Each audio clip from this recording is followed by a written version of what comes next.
So what's up everybody. तो यार आज से अपनी ये जर्नी को स्टार्ट करते हैं। तो पूरी एनर्जी से तैयार हो जाओ। आज हम मोल कंसेप्ट स्टार्ट करेंगे यार। मोल कंसेप्ट बहुत ही फंडामेंटल टॉपिक है जो कि फिजिकल के स्टार्टिंग में ही करा देना चाहिए, नहीं तो आगे जाके फिजिकल में दिक्कत आती है। और ऑर्गेनिक और इनऑर्गेनिक में भी कुछ ऐसे पार्ट्स हैं जिसमें मोल कंसेप्ट का यूज़ होता है। तो इसको बेसिक चीज़ है और स्टार्टिंग में ही करनी पड़ती है गाइज, जैसे आपके सिलेबस में भी स्टार्टिंग में है। तो बिना किसी देरी के शुरू करते हैं। पूरी एनर्जी अपनी इकट्ठी कर लो यार। 1 सेकंड के लिए आंख बंद करो और एनर्जी को अंदर कंक्लूड करो।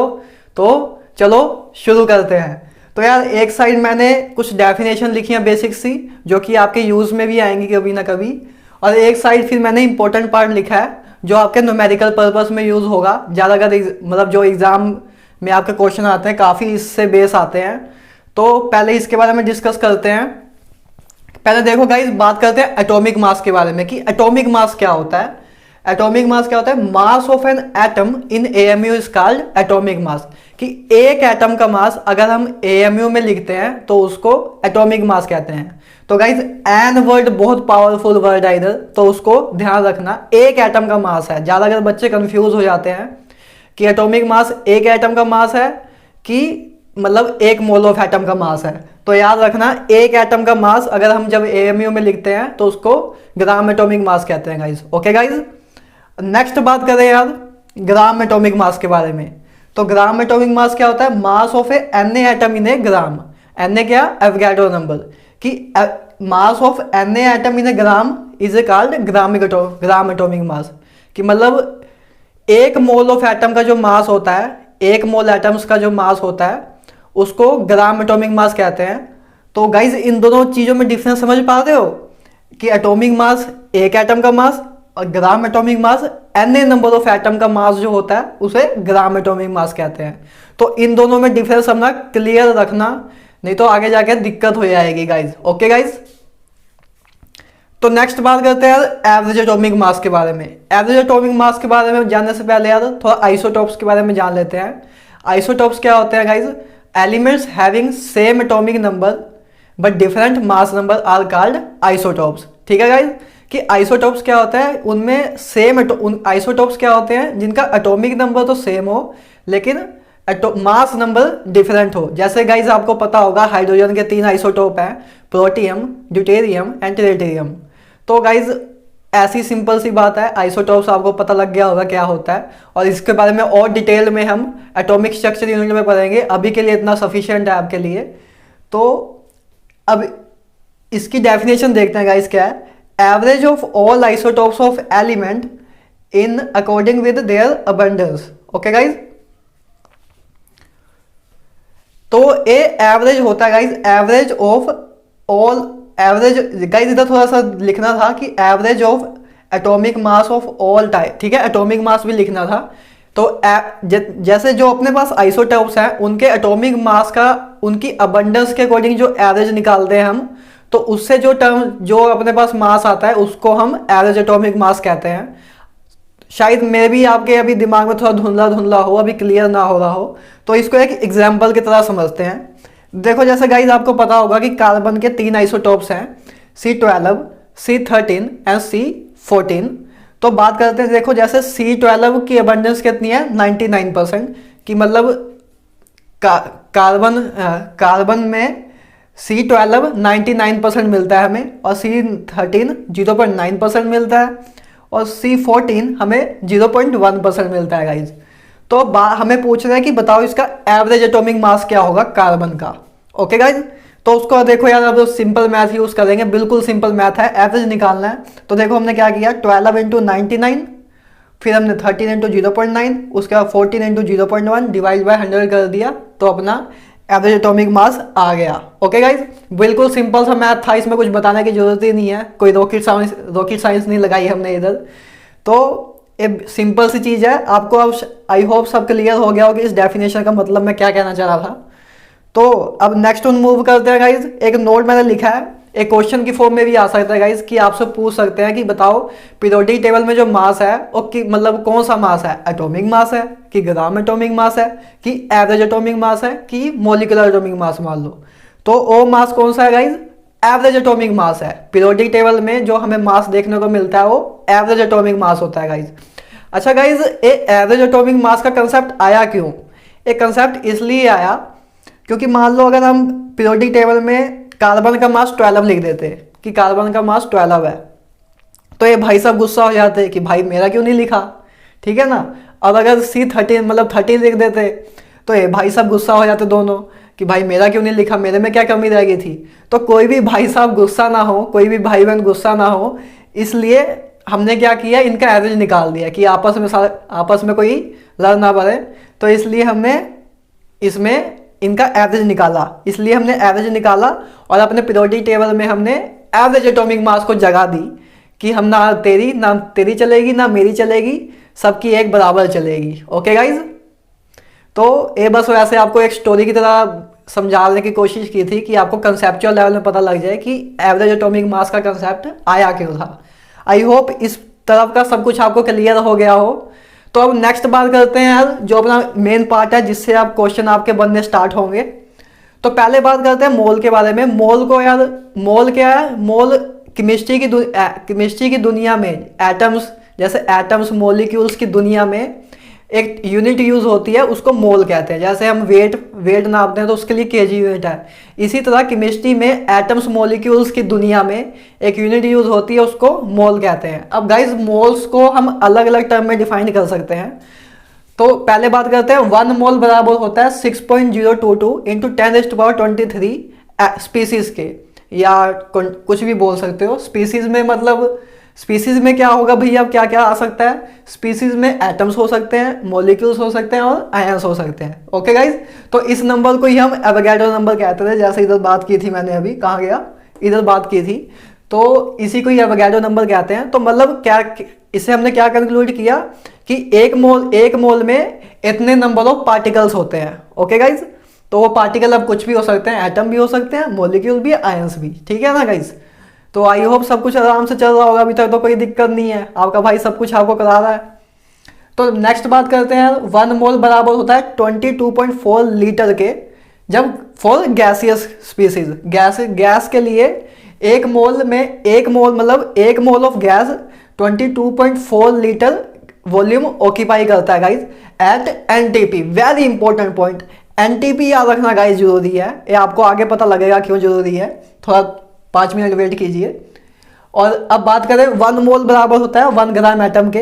गाइज आपके काफ़ी प्रॉब्लम्स में प्रीवियस ईयर में आपको देखने की मिलेगी ये चीज़, तो इसको मैंने सिंपली ऐसे इधर लिख भी दिया है कि 1 मोल 1 ग्राम एटम के भी बराबर होता है, जैसे हमने ग्राम एटॉमिक मास की डेफिनेशन में भी किया था। ओके गाइज, तो 1 मोल बराबर होता है 22.7 litre at STP. Very important point, ज़्यादा अगर बच्चों को ए टर्म याद रहती है, ए टर्म नहीं याद रहती, और अगर अच्छे लेवल पे ट्रिकी क्वेश्चन बन गया तो अगर एसटीपी आ गया उधर, तो आप उधर इसको लेके कर दोगे, और ऐसा इसको लेके आप जो आंसर निकालोगे वो भी ऑप्शन में होगा, और इसको लेके निकालोगे वो भी ऑप्शन में होगा। तो आप इसके अकॉर्डिंग निकालोगे तो गलत हो जाएगा, नेगेटिव में चले जाओगे गाइज। तो इसलिए इन दो चीज़ों को बहुत अच्छी तरह ध्यान रखना। आप मुझे कमेंट सेक्शन में बताना कि आप आज से पहले आपको ये पता था कि नहीं पता था, कि आप इस चीज़ को ध्यान रखते थे कि नहीं। ओके गाइज, तो आई होप आपको सब क्लियर हो रहा है। एनटीपी एसटीपी के बारे में थोड़ा सा और भी जानेंगे थोड़ा बाद में। तो अब बात करते हैं नंबर ऑफ मोल्स के बारे में गाइज, कि नंबर ऑफ मोल्स निकालना तो हम कैसे निकालें। नंबर ऑफ मोल्स निकालने के 2 तरीके बेसिक से हैं, उसी को याद रखेंगे। बाकी पूरा मोल कंसेप्ट में कुछ भी कोई भी फॉर्मूला याद करने की जरूरत नहीं है हमको। ओके गाइज, तो मोल निकालने का पहला फॉर्मूला क्या है, given weight divide by atomic weight. Okay guys, तो जैसे मान लो आपको दिया हुआ है हीलियम, दिया हुआ है कि हीलियम का 4 ग्राम है, तो इसमें बताओ कि नंबर ऑफ मोल कितने हैं। तो गिवन वेट कितना है 4 ग्राम, एटॉमिक वेट कितना है 2 ग्राम। ओके गाइज, तो आप क्या करोगे, बस आराम से उसको निकाल दोगे। कोई दिक्कत है? कोई दिक्कत नहीं है। तो अब नेक्स्ट बात करते हैं गाइज, नंबर ऑफ मोल्स निकालने का दूसरा मेथड क्या है, number of particle divide by Avogadro number करेंगे तो नंबर ऑफ मोल का निकालने का एक और तरीका है। तो ये 2 मेथड हैं, ये 2 मेथड को याद रख लेना। नहीं याद रखोगे तब भी कोई दिक्कत नहीं है, बस ये है कि अगर याद रख लोगे तो 10 से 15 सेकंड आपके बचा देंगे एक्चुअल एग्जाम में। ओके गाइज, थोड़ा स्पीड में काम हो जाएगा।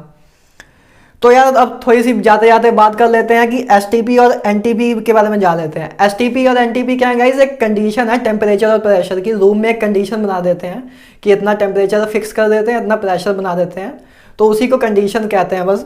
तो एसटीपी क्या होता है, स्टैंडर्ड टेम्परेचर एंड प्रेशर। इसकी कंडीशन क्या है गाइस, एसटीपी कंडीशन कब आएगी, जब एक बार अपना प्रेशर हो और 273 केल्विन टेम्परेचर हो, तो उसको एसटीपी कंडीशन कहते हैं गाइस। ओके गाइस, तो नेक्स्ट बात करें एनटीपी कंडीशन। एनटीपी कंडीशन क्या होती है गाइज, तो एनटीपी में क्या होता है, 1 atm प्रेशर होता है एंड 293 केल्विन टेम्परेचर होता है। ओके गाइज, यही एसटीपी और एनटीपी में फ़र्क है। और एक सिंपल सी चीज़ और बताइए है कि 1 atm 1.013 बार के बराबर होता है, जो कि मैं आपको आगे जाके गैसेस स्टेट वाले चैप्टर में अच्छी तरह कराऊंगा, तब भी आप इतनी चीज़ें अच्छी तरह याद रखना। अब गाइज मैं थोड़ा साइड में होता हूँ, इसका आप स्क्रीनशॉट ले लीजिए, फिर इसके लिए इसके अच्छे अच्छे हम क्वेश्चन करते हैं आपके लिए। ओके गाइज, तो ले लीजिए स्क्रीनशॉट। तो गाइज चलो, अब जितने भी हमने अभी तक थ्योरी किया गाइज, उसके बेस पे जो नीट में क्यूट क्यूट प्यारे प्यारे से क्वेश्चन आए हैं उनको डिस्कस करते हैं। तो पहले स्टार्ट करते हैं फर्स्ट क्वेश्चन से, जो कि नीट 2018 में आया हुआ है। तो क्वेश्चन क्या कहता है गाइज, देखो, number of molecule of water is maximum in, उसका आपको 4 ऑप्शंस दी हुई हैं। तो आपको बताना है कि किसमें नंबर ऑफ मॉलिक्यूल्स मैक्सिमम है, सबसे ज़्यादा नंबर ऑफ मॉलिक्यूल्स बताने हैं आपने गाइस, किसमें है सबसे ज़्यादा। तो सिंपली है गाइस, पहले नंबर ऑफ मोल्स निकाल लो। देखो नीट वाले स्टूडेंट को ज़्यादा अगर कैलकुलेशन में प्रॉब्लम आती है, इस करके मैं आपको और आराम से कराऊंगा, मैं समझ सकता हूँ आपकी फीलिंग्स। तो पहले स्टार्ट करते हैं, फर्स्ट ऑप्शन को देखते हैं, एक एक ऑप्शन को आराम से देखेंगे, बिल्कुल भी टेंशन ना लेना। कभी ना कभी तो गाइस ये मुझे भी नहीं समझ आ रहा था, तो आज आ रहा है, तो आपको भी टाइम दोगे तो आएगा समझ। ओके गाइस, तो पहले यार फर्स्ट ऑप्शन की बात करते हैं, कह रहे हैं 18 ml ऑफ वाटर। अब जैसे गाइस आपको पता होगा कि वाटर की डेंसिटी 1 होती है, तो 18 ml की जगह हम 18 ग्राम भी लिख सकते हैं। ओके गाइस, ये तो क्लियर है ना, कि मतलब याद है तो पता होगा ना कि जैसे डेंसिटी जो है, डेंसिटी क्या होता है, मास अपॉन वॉल्यूम। तो डेंसिटी वाटर की 1 है, तो मास इक्वल टू वॉल्यूम हो जाएगा। इतना तो क्लियर है ना गाइज। तो अब मतलब इनडायरेक्टली कह सकते हैं कि ये 18 ग्राम ऑफ वाटर ही दिया हुआ है। तो पहले नंबर ऑफ मोल निकाल लेते हैं गाइज। मैंने आपको नंबर ऑफ मोल निकालने का क्या फॉर्मूला बताया था, इधर मैंने लिखा था ना पहले, तो उसका क्या फॉर्मूला था, given weight divide by atomic weight. तो अपने पास गिवन वेट कितना है गाइज, 18 ग्राम, और वाटर का मोलिकुलर वेट कितना होता है गाइज, 18 ग्राम। तो 18 बाई 18 1 मोल हो गया। ओके गाइज, तो अपने पास 1 मोल वाटर, इसमें इधर अपने पास कितने मोल है वाटर के, 1 मोल है। तो नेक्स्ट ऑप्शन की बात करते हैं गाइज, इसमें अपने को दिया हुआ है 0.18 ग्राम ऑफ वाटर।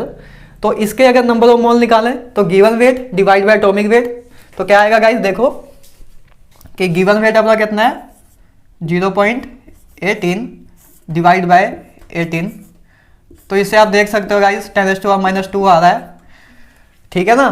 तो ये आपके नंबर ऑफ मोल्स इस बी ऑप्शन के हो गए। इसको इरेज कर देते हैं हम।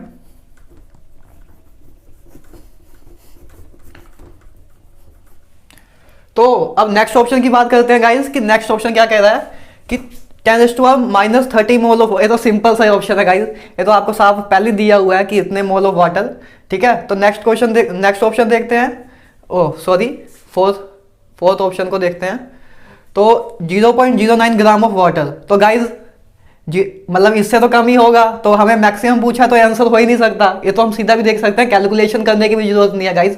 थोड़ा स्मार्ट बनेंगे तभी अपने क्वेश्चन टाइम्स पे होंगे, तो इसलिए इसको तो सोल्व भी करने की जरूरत नहीं है। ओके गाइज, तो बात करते हैं, अपने पास 3 ऑप्शन जो आए, पहले 1 मोल, एक आया 10⁻³ मोल, और एक आया 10⁻² मोल।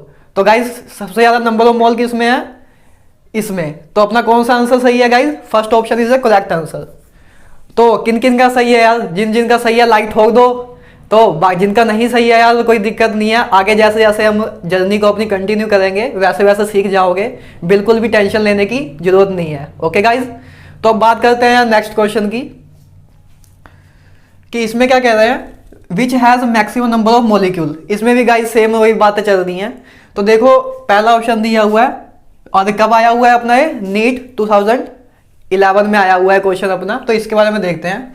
पहले बात करते हैं कि 44 ग्राम ऑफ कार्बन डाइऑक्साइड। तो गाइस कार्बन डाइऑक्साइड का मोलिकुलर मास कितना होता है, 44 ग्राम।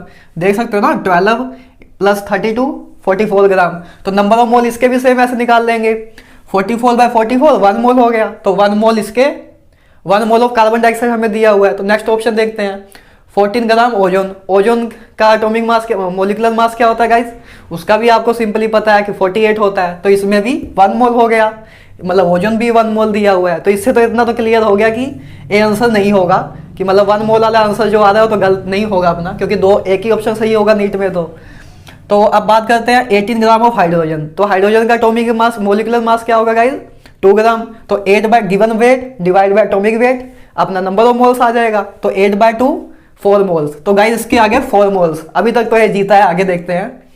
तो अब बात करते हैं सल्फर की। तो सल्फर भी आप देख सकते हो कि बहुत पीछे है। तो अपना क्या आंसर है, तो इसमें भी आप देख सकते हो मतलब इसका मोलिकुलर मास निकालोगे तो इसका देखो 32 आएगा। तो 6 मतलब इसका भी 1 मोल आ रहा है। तो मतलब जैसे आप देख रहे हो ना, 32 ग्राम प्लस 32 ग्राम 64 ग्राम। तो given weight divide by atomic weight, तो आ गया अपना 1 मोल। तो गाइस इसमें 4 मोल आ रहे हैं। तो अपने number of particle, number of molecule सबसे ज्यादा किस में है, जिसमें नंबर ऑफ मोल ज्यादा होंगे उसमें नंबर ऑफ पार्टिकल भी ज्यादा होंगे। क्यों, क्लियर है ना गाइस। जैसे कि यार देखो, हमें कहा था ना कि 1 मोल में इतने 6.022 इंटू 10⁻23 पार्टिकल्स हैं। तो गाइज इन तीनों में तो इतने नंबर ऑफ मॉलिक्यूल्स ही हैं, लेकिन इसमें बात करें तो इसमें 4 इंटू इतने नंबर ऑफ पार्टिकल हैं। तो इसमें मैक्सिमम नंबर ऑफ मॉलिक्यूल्स हमें पूछा था। तो option 3 is the correct answer. तो कितने लोगों का सही है कमेंट सेक्शन में बताना, कि आपके जितने मैं आपको क्वेश्चन करा रहा हूँ, लगभग मैं आपको 7 से 8 तो क्वेश्चन मिनिमम कराऊंगा। तो बताना उसमें से कितने आपके सही हुए हैं। ओके गाइज चलो अब नेक्स्ट आगे क्वेश्चन कंटिन्यू करते हैं अपने। तो ये 2 क्वेश्चन के बाद एक यार बहुत प्यारा क्वेश्चन कराऊंगा आपको, तो उसके लिए भी वेट करिएगा। तो अब नेक्स्ट क्वेश्चन करते हैं। नीट 2010 में क्वेश्चन आया है अपना, देखते हैं क्या कह रहा है। Number of atoms in A 0.1 mole of try atomic gas. तो गाइज इस वर्ड का ध्यान रखना। तो आपको नंबर ऑफ एटम्स पूछ रहे हैं पहली बात। तो आपको जो पहले पूछा तो उसको पहले माइंड में रखा करो। नीट वाले बच्चे ज़्यादातर प्रॉब्लम इसी में करते हैं। हम ज़्यादातर क्या करते हैं, फॉर्मूले याद कर लेते हैं। तो गाइस फॉर्मूले से कुछ नहीं होगा, क्योंकि आपको बायो में इतना कुछ लर्न करके रखना पड़ता है, फिजिक्स में भी इतना कुछ होता है याद करने वाला। तो आप कितना याद करते जाओगे। तो जो चीज़ें नहीं बिना याद करे सोल्व हो सके उनको वैसे ही करो। तो देखो नंबर ऑफ एटम्स पूछ रहे हैं 0.1 mole of try atomic gas. तो पहले 0.1 मोल दिया हुआ है। तो देखो गाइज हमें पता है बहुत आसानी से, वही बकवास सी चीज बार बार यूज करते जा रहे हैं। तो मतलब देखो छोटी सी चीज से ही आपके कितने क्वेश्चन सोल्व होते जा रहे हैं। हर साल नीट में तो रेपिटेटिव क्वेश्चन उसी की तरह रिपीट होते रहते हैं। तो इस बात का ध्यान रखना। तो देखो यार 1 मोल में जैसे हमें पता है कि 6.022 इंटू 10⁻23 पार्टिकल्स होते हैं। ओके गाइज, तो 0.1 मोल में कितने होंगे, तो बस यही चीज होगी 6.022 इंटू 10⁻, बस इधर एक पावर कम हो जाएगी 22 हो जाएगी। इतना तो मैथ कर लोगे ना गाइज, इतना तो समझ आ ही रहा होगा, आने वाले डॉक्टर हो आप, ठीक है ना। तो अब हमने क्या निकाल लिया कि 0.1 मोल में ट्राई एटॉमिक। अब हमने ये क्या निकाला गाइज, ये बताओ। अभी इस बात का ध्यान रखना, ज़्यादा बच्चे अब इतनी गलती करेंगे कि अपना आंसर आ गया। हमने क्या निकाला गाइज कि 0.1 मोल में 6.022 into 10⁻23 try atomic gas particle है। ओके गाइज, अभी हमने नंबर ऑफ एटम नहीं निकाला, अभी हमने ट्राई एटॉमिक मॉलिक्यूल निकाले। ये नंबर ऑफ मॉलिक्यूल्स हैं गाइज, इस बात का ध्यान रखना है। जब एक पेपर में आया होगा जिस साल 2010 में, तो मतलब 50% से ज़्यादा लोगों ने इस चीज़ को गलत कर दिया होगा जल्दबाजी में। तो अब ट्राई एटॉमिक गैस है, तो देखो नंबर ऑफ मॉलिक्यूल है, नंबर ऑफ मॉलिक्यूल्स आ गए अपने। तो एटम कहा है, तो ट्राई एटॉमिक की बात की है, तो इसको मल्टीप्लाई 3 से कर देंगे, एज सिंपल एज, ठीक है ना। मतलब समझ रहे हो ना। जैसे सपोज करो ट्राई एटॉमिक की जगह, मान लो ट्राई में आपकी कंफ्यूजन दूर कर देता हूँ। मान लो जैसे CO2 है, मतलब ट्राई एटॉमिक गैस ही है अभी, तो इसी की एग्जांपल ले लेते हैं। तो CO2 है, तो आपको ये जो आपको पहले दिया हुआ था, ये दिया था कि CO2 के कितने मॉलिक्यूल हैं, तो CO2 के इतने मॉलिक्यूल थे।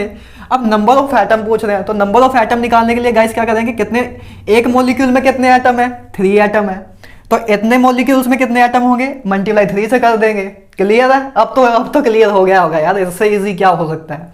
ओके गाइस, तो इसको जब सोल्व करेंगे तो अपना आ जाएगा 18, तो आ जाएगा 1.8 इंटू 10⁻23। ऐसा कोई ऑप्शन है गाइज? तो अपना बी ऑप्शन करेक्ट हो जाएगा। तो सही चल रहा है? किन किन लोगों का सही हुआ है अटेंडेंस देते रहना यार।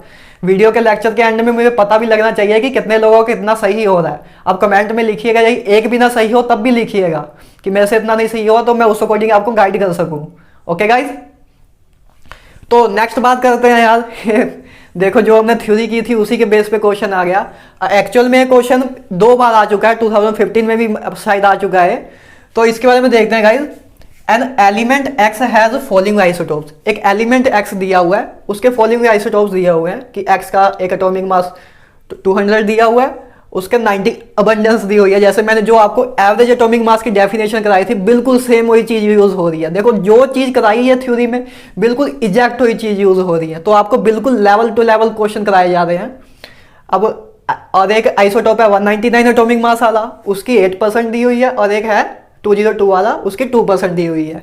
तो हमें सिंपल सी बात कह रहे हैं एवरेज एटॉमिक मास निकालने को। तो ये आपके आई होप आप चुटकियों का खेल होगा। अगर आपने थ्योरी अच्छी तरह की है तो आप इसको आराम से कर सकते हो। बस अब रह क्या गया है, कैलकुलेशन रह गई है। चलो आप कहते हो तब मैं ये मान के चलता हूँ अभी बिगनिंग है तो आपको, और मैं ये मान के चलता हूँ कि नीट में काफ़ी लोगों को थोड़ी प्रॉब्लम आती है मैथ्स में, तो इस करके मैं थोड़ा बहुत दिखा देता हूँ कि आपको भरोसा हो कि कर रहा हूँ मैं कुछ। तो देखो 200, बस हम सिंपल से एवरेज निकालेंगे गाइज। अब ये तो नहीं बताने की जरूरत है ना, वो मैंने उधर बहुत आराम से बताया था आपको। तो देखो 200 into 90 into 199 into 8% into 202 into 2 divide by 100। तो गाइज जब इसको आप सोल्व करोगे तो अपना आंसर आएगा 19.96, जो कि अप्रोक्सीमेटली 99.96, जो कि अप्रोक्सीमेटली अपना 200 के बराबर होगा। तो अच्छा हमने ऑप्शन लिखना भूल ही गए गाइज। तो ऑप्शन मान लो, जैसे पहला ऑप्शन मान लो 200 था, एक मान लो 202 था, एक मान लो 201 था, और एक मान लो 199 था। तो गाइज अपना कौन सा ऑप्शन सही हो गया? ए वाला ऑप्शन सही हो गया। तो यार देखा आपने, जितने भी अभी तक हमने क्वेश्चन किए बिल्कुल सिंपल थे, जो हमने अभी तक स्टडी की है उसी पे आए थे गाइज। तो नीट का पेपर में कुछ भी टफ नहीं आएगा, स्पेशली नीट में तो यार केमिस्ट्री तो बहुत ईजी आएगी आपकी। मैं आपको गारंटी देता हूं कि अगर आपने पूरा नीट का कोर्स अटेम्प्ट कर लिया, पूरा देख लिया, तो उसके बाद 45 के 45 क्वेश्चन कर दोगे। नहीं गाइज मैं ये नहीं कह रहा हूं कि 45 में से आप 40 कर दोगे, 41 कर दोगे। मैं पूरे की गारंटी लेता हूं कि 45 टू आउट ऑफ 45 करोगे। ये मेरी गारंटी, आपको पूरा 100% कंसेप्ट मिलेगा। ऐसा डरना, ऐसा ना हो जाए भाई 45 की जगह 46 ही कर रहा हो, ये भी हो सकता है, मजाक कर रहा हूँ। तो अभी तक मुझे लग रहा है सब कुछ क्लियर हो गया गाइज। तो मैं थोड़ा साइड होता हूँ, आप इसका स्क्रीनशॉट ले लीजिए, फिर हम नेक्स्ट क्वेश्चन को कंटिन्यू करते हैं। ले लीजिए। तो गाइज चलो आगे कुछ और दो प्यारे से क्वेश्चन करते हैं। तो अपना नेक्स्ट क्वेश्चन क्या है गाइज? कह रहे हैं 1 cc ऑफ N2O, ठीक है, एट NTP कंटेन। NTP पे कह रहे हैं गाइज कि पूछ रहे हैं कि इसमें क्या आपने, उसके बाद अपने को 4 ऑप्शन दे दी हैं, तो हमें देखना है कि कौन सा ऑप्शन सही है। तो चलो इसको सोल्व करना स्टार्ट करते हैं गाइज। पहले आप खुद से सोल्व कीजिए हर एक क्वेश्चन को यार, पहले आपने खुद से ट्राई मारना है। जब तक खुद ट्राई नहीं मारोगे, जब तक आपके हाथ कांपना बंद नहीं होंगे, तब तक यार केमिस्ट्री आपकी स्ट्रॉन्ग नहीं होगी। पहले आप अपने आप खुद से ट्राई किया करो। जब आपसे एक बार ट्राई करो, गलत होगा कोई दिक्कत नहीं है, गलत में भी एक अपना ही मजा है गाइज। तो चलो आई होप आपने अभी तक स्टार्ट कर दिया होगा, पॉज करो और स्टार्ट करो यार। तो चलो अब मैं शुरू करता हूँ। आई होप आपने एक बार ट्राई जरूर किया होगा। तो पहले एक एक ऑप्शन करके सबको देखते हैं गाइज, थोड़ा आराम से करने वाला क्वेश्चन है। वैसे तो देखो जब ज़्यादातर क्वेश्चंस में याद रखता, मतलब ऑल ऑफ द अबव जब ऑप्शन आ जाता है ना, तो 80% चांस होते हैं गाइज कि यही ऑप्शन सही होता है। वैसे एक ट्रिक बता रहा हूँ कि अगर आपके पास कभी टाइम ना हो तो इसमें आप 80% प्रोबेबिलिटी मान सकते हो कि आपका सही होगा। लेकिन अगर टाइम हो तो ऐसे नहीं कि टाइम भी है तब भी हम ऐसे टिक लगा के चले गए। जब टाइम है तो आराम से पहले सोल्व करना, फिर देखना। जरूरी नहीं है कि हमेशा स्टैम्प ही लगा हुआ है, 20% प्रोबेबिलिटी कम भी है गाइज। तो इसलिए, लेकिन टाइम कम हो तो याद रखना यही आंसर है। वैसे मैंने आपको पहले बता ही दिया, तब भी आप सोल्व करते हैं। इसको सोल्व करना मेन जरूरी है। तो पहले 1 cc की बात करते हैं। हमें नंबर ऑफ एटम कह रहे हैं, ठीक है ना। पहले इसमें हम नंबर ऑफ एटम्स की बात हुई है, तो पहले हम नंबर ऑफ एटम्स निकाल के देखते हैं कि इतने में कितने एटम है। तो गाइज पहले हम बात करें, इसको हमें पहले लीटर में कन्वर्ट कर लेंगे तो इजी रहेगा गाइज अपना, है ना। लीटर में इसको कन्वर्ट कर लेते हैं, क्योंकि हमने लीटर में देखा है कि 1 मोल बराबर होता है 22.4 लीटर के। तो देखो गाइज, एक सिंपल सी चीज़ याद रखना कि 1 लीटर, आपने किया भी होगा, ये तो 9th-10th में है, लेकिन काफ़ी लोग भूल जाते हैं, तो कोई दिक्कत नहीं है। नीट के स्टूडेंट हो तो मैं इतना मान सकता हूँ कि चलो भूल भी गए तब भी कोई दिक्कत नहीं है। तो guys 1 litre is equal to 10⁻³ millimetre cube के बराबर होता है। ओके गाइज, पहले इतना यह क्लियर है। तो उसके बाद देखो, अब इसको हम सेंटीमीटर में भी कन्वर्ट कर लेते हैं। ये सिंपल सा मैथ यूज होगा गाइज, आपको शायद टफ लगे, लेकिन एक बार आराम से देखते रहना, कोई दिक्कत नहीं है, क्योंकि आपके एग्जाम में आया है तो आपको करना तो पड़ेगा। इसमें आपको कोई मतलब वो नहीं है कि आपके पास ऑप्शन है कि मैं करूं कि ना करूं, आपको करना ही है, तो आराम से करते रहना, कोई दिक्कत नहीं है। तो अब देखो गाइज, 1 मीटर में कितने सेंटीमीटर होते हैं, इतना तो चलो पता ही होगा, 100 सेंटीमीटर। तो अब हम मीटर की जगह लिख देते हैं 100 सेंटीमीटर, तो साथ में क्यूब। ओके गाइज, तो अब एक क्यूब में कन्वर्ट हो गया, तो इसकी कितनी आ जाएगी, 10⁻6 आ जाएगी। तो ये 10⁻³ है, तो अपना नेट आंसर क्या आ जाएगा, 10⁻3। तो मतलब 1 लीटर इक्वल टू 10⁻3 cc के बराबर होता है। ओके गाइज, हमने बस इससे चीज़ निकाल ली, ये तो बहुत ईजी है। तो अब क्वेश्चन को सोल्व करना आसान हो गया।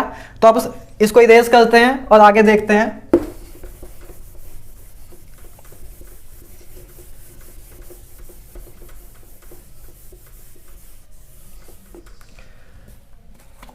तो देखो, जैसे अब हमने निकाला था कि अपना जो इधर लिखता हूँ जगह का मैं, 1 लीटर बराबर होता है 10⁻³ cc के, ठीक है ना गाइज। तो 1 cc मतलब, तो 1 cc में कितने लीटर होंगे गाइज, तो 1 cc इधर यूनिटरी मेथड से आराम से निकाल लेंगे, तो अपने आ जाएगा, तो 10⁻³ लीटर इक्वल टू 1 cc, ठीक है गाइज। हमने बस सीधा इधर ले आए, तो 1 cc अपना आ गया कि 1 cc में इतने लीटर होते हैं। तो अब देखते हैं क्वेश्चन को, हमें नंबर ऑफ एटम कहा है, तो हमने देखो, हमने इसको निकाल लिया। तो अब देखो 1, अब हम वही सिंपल से अपनी डेफिनेशन यूज करेंगे गाइज कि 1 mole equal to 22.4 litre volume में और 6.022 23 गाइज। एक लाइन से आपके मोल कंसेप्ट के सारे क्वेश्चन हो जाएंगे, चाहे आपको कोई फॉर्मूला याद हो चाहे ना याद हो। तो देखो, अब हमें इतने लीटर और हमें दिया हुआ है वॉल्यूम, ठीक है ना, इतने लीटर वॉल्यूम दिया हुआ है, मतलब 10⁻³ लीटर है। तो देखो, अब पहले इससे मोल निकाल लें। तो देखो 1 मोल में 22.4 लीटर है, तो है ना। तो अब इसको अगर 22.4 इधर ले जाएं तो इतने मोल होंगे 1 लीटर में। ओके गाइज, इधर तक तो कोई दिक्कत नहीं है। तो अगर हमने निकालना 10⁻³ के लिए, तो इसको मल्टीप्लाई कर देंगे 10⁻³ के लिए, इधर भी और इधर भी। ओके गाइज, ये अपने पास आ गया। तो उसके बाद अब क्या निकालना है, ये हमने नंबर ऑफ मोल निकाल लिए गाइज। अब हमको क्या निकालना था गाइज, नंबर ऑफ एटम निकालना था। तो नंबर ऑफ एटम निकालने का क्या, नंबर ऑफ एटम कैसे निकालेंगे गाइज, देखो मैंने आपको एक फॉर्मूला कराया था, मोल बराबर होगा, थोड़ा इधर लिखते हैं गाइज। देखो मैंने फॉर्मूला कराया था कि मोल बराबर होता है नंबर ऑफ पार्टिकल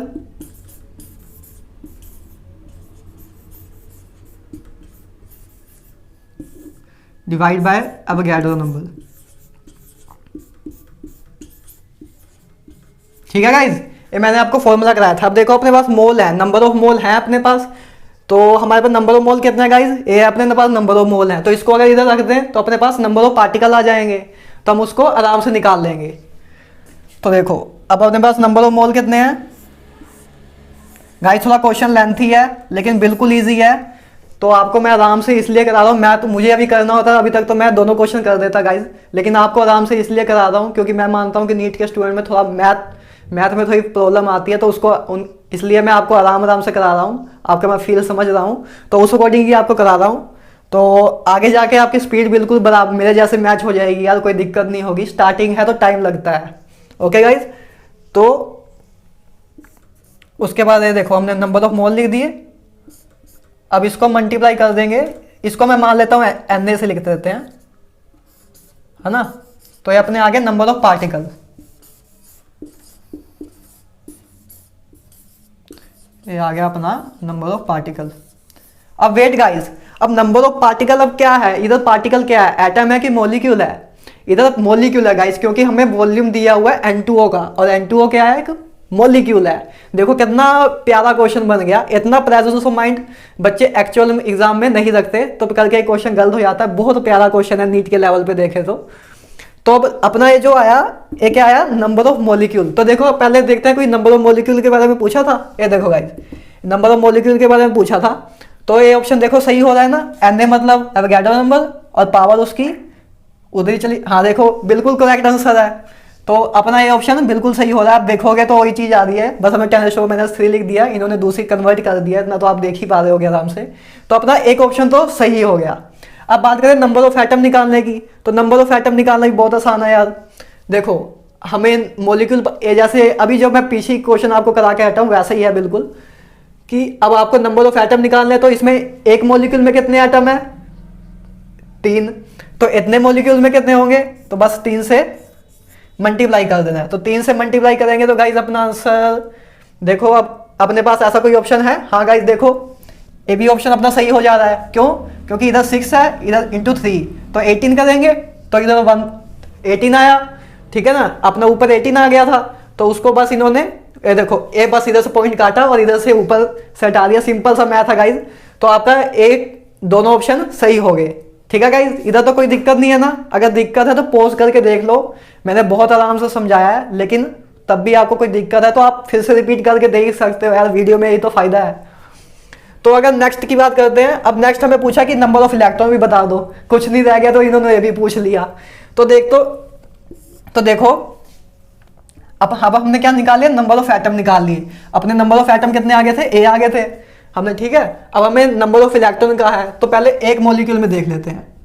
एक मॉलिक्यूल में कितने इलेक्ट्रॉन है गाइस, देखो 7 + 7, देखो 7, एक नाइट्रोजन में 7 + 7, सिंपल सा मैथ है ये आपके लिए। मैं ऐसे सिंपल भी कैलकुलेशन भी दिखा देता हूं आपको। तो 14 इंटू 8, ओके गाइज। तो ये आपको सिंपल सा मैथ करना है और कोई दिक्कत नहीं होगी। तो ये अपना आ गया 22। क्लियर है इधर तक, कुछ गलत तो नहीं किया? ओके। तो उसके बाद बस आपको अब नंबर ऑफ एटम आ गया था अपने पास। देखो गाइस, नंबर ऑफ एटम आ गया था। तो अब आपने क्या करो, देखो एक मॉलिक्यूल में देखते हैं आप पहले। देखो ये अपना एक मॉलिक्यूल था, है ना। एक मतलब नंबर ऑफ मॉलिक्यूल्स अपने पास ये थे। तो एक मॉलिक्यूल में 22 इलेक्ट्रॉन्स हैं। तो इतने मॉलिक्यूल्स में कितने होंगे टोटल मॉलिक्यूल्स में, तो 22 से मल्टीप्लाई कर देंगे तो अपना टोटल नंबर ऑफ इलेक्ट्रॉन आ जाएगा। ओके गाइज, क्लियर हो रहा है ना? कोई भी डाउट हो तो कमेंट सेक्शन में कमेंट लिखना। एक क्वेश्चन अच्छा था, मे भी आपको थोड़ा अंदर हजम होने में टाइम लगे, लेकिन आराम से हो जाएगा। एक बार फिर से अगर देख लेना, अगर आपको कोई भी डाउट हो तो कोई दिक्कत नहीं आएगी। बाकी अगर कोई भी और भी तब भी कोई भी कंफ्यूजन हो तो यार इंस्टाग्राम पे आ जाना। इंस्टाग्राम पे कमेंट करोगे तो मैं जल्दी आंसर आपको रिप्लाई दूंगा। तो इसको देखो, अब इसको देखेंगे तो देखो अब सिंपल सा ये भी आ गया अपना, ठीक है ना। तो अब देखो 22 है, अब इधर 6 है, तो 22 इंटू 6 12 13। तो देखो 132 इधर भी आ गया, 132 इधर भी। बस ये पॉइंट की कन्वर्जन की है जैसे इनको ऑप्शन में किया, बस आपको थोड़ा टाइम वेस्ट करने के लिए इन्होंने ऐसे लिख दिया, सीधा सीधा नहीं लिखा। तो मेन बात यह है कि आपको समझ आ गया ना कि कैसे क्या किया। पहले हमने नंबर ऑफ एटम निकाला, ठीक है ना। पहले हमने नंबर ऑफ मॉलिक्यूल निकाल लिए कि इसमें नंबर ऑफ मॉलिक्यूल कितने हैं। उसके बाद मॉलिक्यूल्स को मल्टीप्लाई 3 से कर दिया तो नंबर ऑफ एटम आ गए थे। तो मॉलिक्यूल, और उसके बाद हमें नंबर ऑफ इलेक्ट्रॉन कहा, तो हमने एक मॉलिक्यूल में हमें पता है कि 22 इलेक्ट्रॉन्स है, तो हमने नंबर ऑफ मॉलिक्यूल्स को 22 से मल्टीप्लाई कर दिया तो हमें टोटल नंबर ऑफ इलेक्ट्रॉन पता लग गए। ओके गाइज, तो एक क्वेश्चन बहुत अच्छा था यार, इसको एक बार आप फिर से देखिए, ठीक है ना। तो अब नेक्स्ट क्वेश्चन की बात करते हैं। थोड़ा क्वेश्चन इजी है। पूछा है हमें कि number of oxygen atom in 4.4 gram of carbon dioxide बताना है। ये आया हुआ अपने नीट 1989 में, पुराना क्वेश्चन है थोड़ा लेकिन अच्छा क्वेश्चन था। तो पहले देखो हमें क्या पूछा है, नंबर ऑफ ऑक्सीजन आइटम पूछा है, तो गाइस सिंपल सा फॉर्मूला है। अच्छा इसको रब करते हैं।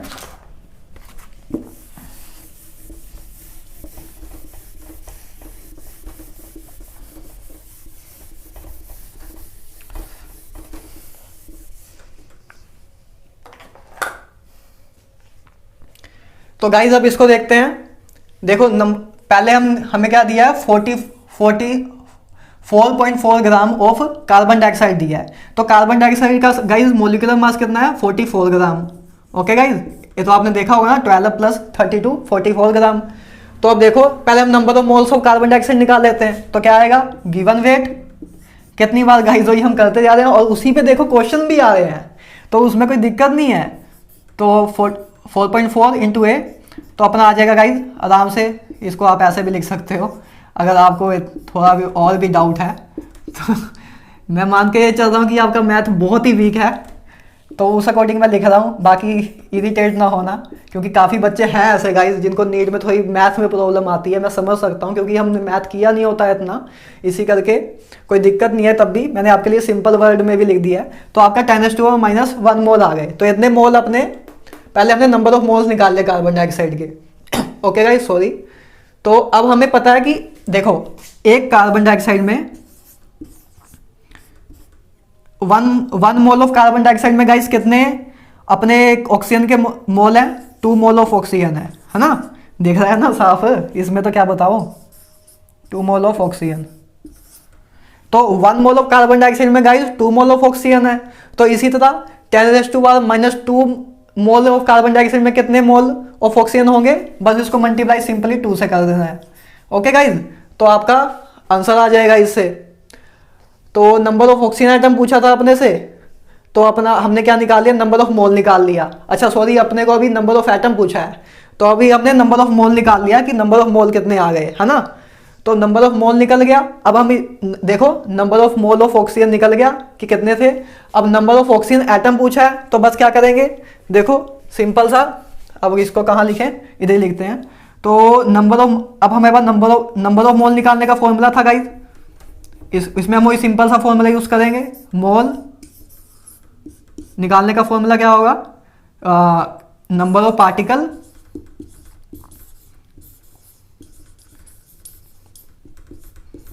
Divide by Avogadro number. Okay guys, तो अपने को अपने पास मोल्स दिए हुए हैं कि इतने मोल्स हमने निकाल चुके हैं पहले ही। तो अब इधर मोल लिखें तो एन को एन से मल्टीप्लाई कर देंगे तो अपने पास नंबर ऑफ पार्टिकल आ जाएंगे। तो नंबर ऑफ ऑक्सीजन आइटम अपने आ जाएंगे आराम से। तो बस हमने क्या करना है, इस टर्म को बस हमने अब एन से मल्टीप्लाई करना है गाइज, ठीक है ना, समझ लो ना। इसको इधर ले आएंगे तो अपने पास नंबर ऑफ पार्टिकल आ जाएंगे। तो इधर क्या आएगा, 6 × 2 12, ठीक है ना। तो 12 और पावर 10⁻⁻1 थी, इधर 10⁻23 थी एन में, तो ये आ गया 10⁻22। तो गाइस कौन सा ऑप्शन सही हुआ अपना, तो ये ऑप्शन सही हो गया गाइस। बस इन्होंने पॉइंट ऊपर इधर ले गए, ये पॉइंट हमने इधर पॉइंट लगा दिया तो इधर पावर चेंज कर दी, तो अपना ए ऑप्शन सही हो गया। तो ओके गाइस, ये हमने 6 क्वेश्चन डिस्कस किए गाइस। तो यार वीडियो काफ़ी लंबी हो गई है, तो अब 1-2 क्वेश्चन और हैं, उसको हम नेक्स्ट वीडियो में कंटिन्यू करेंगे, नहीं तो आप बोर हो रहे होगे अब। तो मिलते हैं यार इसी के साथ नेक्स्ट वीडियो में, तब तक have a nice day, good bye.